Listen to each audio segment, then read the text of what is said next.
to Kualoa Ranch. My name's Taylor, and I'll be your driver guide today. We're going to be heading out to our beautiful northern valley. It is called Kualoa. There's a lot to see out over there. Obviously, all of our movie sites are located on that side. But besides that, we got a few other things to see as well. We have an agriculture center we're going to be driving through as well. Kind of real briefly there, but we're going through that. And on our way out there, so as we're making our way up, we got a few World War II bunkers. We're going to be stopping at one of them. It's actually a really big bunker. It's called Battery Cooper. It's built into the mountain, so you guys get a chance to walk through it, check it out. We got some World War II artifacts, but we also have a lot of our movie props that we've collected over the years, as you guys will be able to see as well. So yeah, so just sit back, relax, enjoy the ride for everyone's safety. Remain seated, keep your arms and hands in the bus at all times, and watch your step as you guys are exiting and entering the bus at our 2 stops that we make today, and each stop will be for about 15 minutes. Now, if you guys have any questions or need any help, with pictures or anything like that, you just let me know.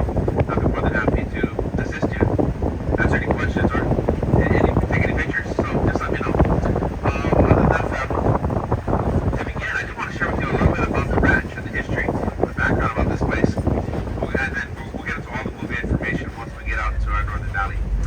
So we're at a beautiful place called Kualoa Ranch, 4,000 acres, private nature reserve, privately owned and operated. It's been in the family name for 6 going on 7 generations. Back in 1850, the first 622-acre land division of Kualoa was purchased by Dr. Gary P. Judd. Dr. Gary Judd was a medical missionary who traveled to Hawaii, accompanying a group of Protestant missionaries, traveled here in 1828.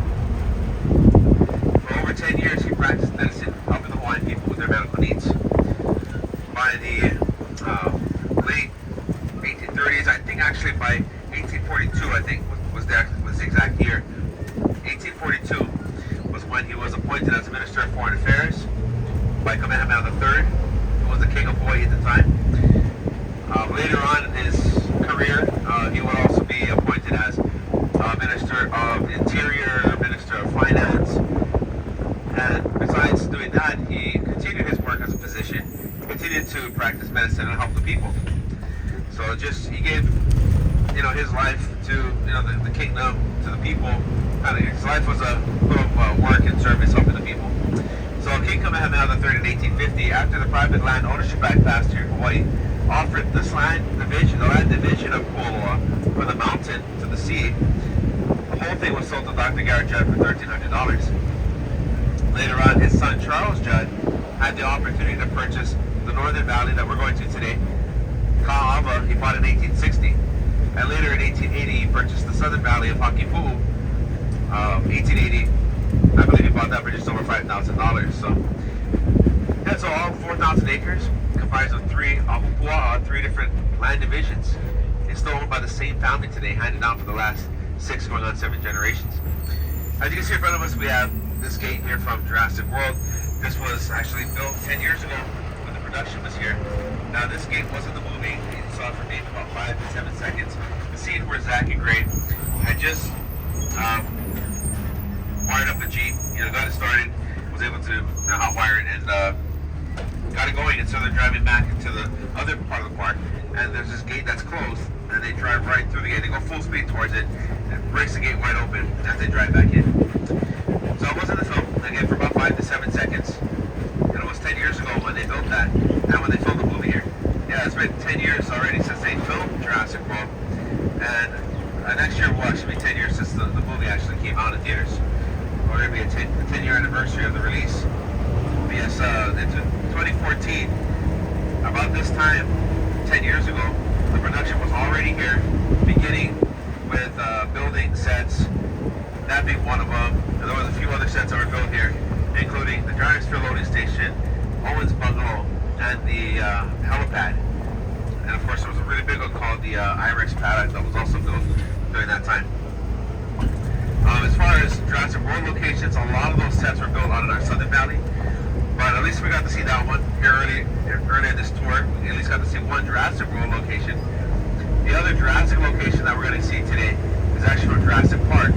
We'll see that once we get out to our northern valley. Now going back to some of the history, you're going to see, coming up over here on your right side, 3 of our World War II bunkers, our pillbox boxes, the concrete bunkers that we have on your right side. We got 3 of them here. And we also have, coming up over here on your left side, another smaller bunker on this side. So on your left and right, there's a few of them that we can see in this area, but we'll see several more as we make our way up to Kualoa Point. They're not as easy to spot because they got a lot of the trees growing through them, or bushes and grass growing around it. So you just gotta look around. You'll see some of the other bunkers here. Now the military built not just these bunkers, but they took just under 800 acres of land to build an airfield out of here to provide support for the Keno Naval Air Station. The Keno Naval Air Station was actually hit on December 7, 1941. There was 2 waves of Japanese Zeros that flew in. The first wave of Japanese Zeros arrived here at least 15 to 30 minutes ahead of the second wave. And so their job was to take out all the naval air stations here on the island first before the second wave came in and went down to Pearl Harbor and took out the battleships. So out of here, you would have seen the first of the planes arriving, hitting the Keno Naval Air Station, taking out 27 planes that they had. They had a total of 33. They say 27 of the planes were taken out in that attack.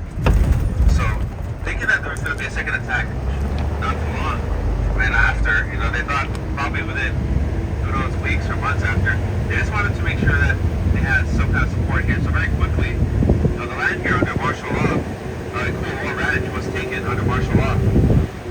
So that was to quickly build the airfield, get the planes here, P-38 Lightnings that were brought in.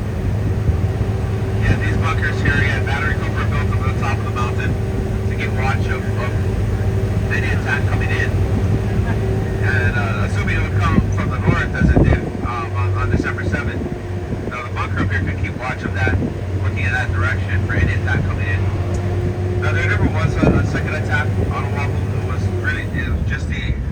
just December 7th, 1941. That's the only attack that ever happened. But again, they were anticipating that there was going to be another attack, so they very quickly had all this built up before that happened. Alright guys, so we're almost up at Kualoa Point, and we're going to be stopping up there, making our first stop up at Battery Cooper. Now Battery Cooper extends into the mountainside at about 120 feet, and there are 2 main entrances. Each entrance had a 6-inch rapid fire gun that was placed in front with a firing range of about 15 miles and could shoot about 4 rounds per minute. After the war was over, those guns were taken away, and the bunker for years was actually like a big storage unit. From the 40s all the way through until just about 12, 13 years ago, it was just a big storage unit.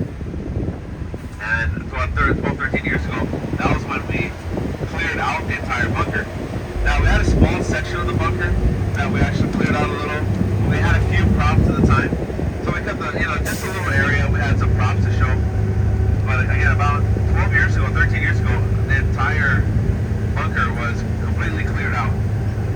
So now today, over the years, over the last 10, 11, 12 years, we've had a lot of movies, a lot of shows that filmed here. And we were lucky enough, fortunate enough to be able to